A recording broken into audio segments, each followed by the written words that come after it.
Hello my dear students, आप सभी का स्वागत है हमारे यूट्यूब चैनल न्यूट्रिशन साइंस में। आज हम लोग क्लासिफिकेशन ऑफ कार्बोहाइड्रेट के प्रकार एवं कार्बोहाइड्रेट का हमारे शरीर में क्या कार्य है इसके बारे में चर्चा करेंगे।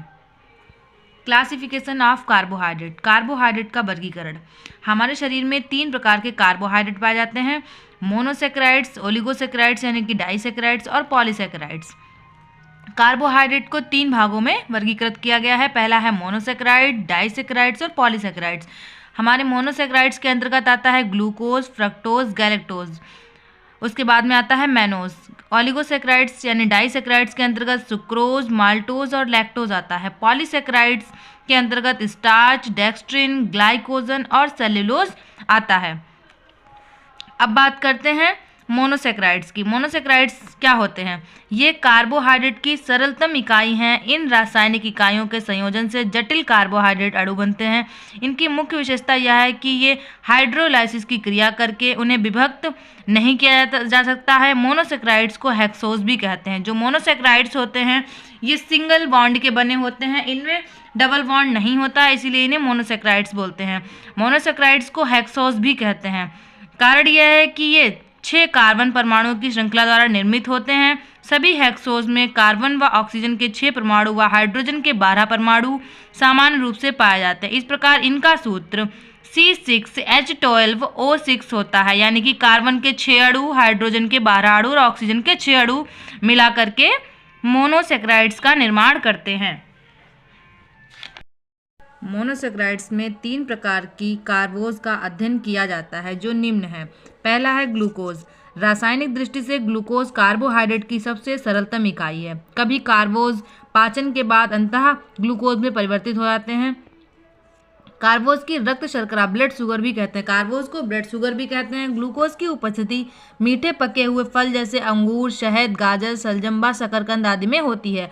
जो ग्लूकोज होते हैं वो हमारे अंगूर, शहद, गाजर, शलजम इत्यादि में पाए जाते हैं, शकरकंद इत्यादि में पाए जाते हैं। ग्लूकोज को अंगूर की शर्करा भी कहते हैं।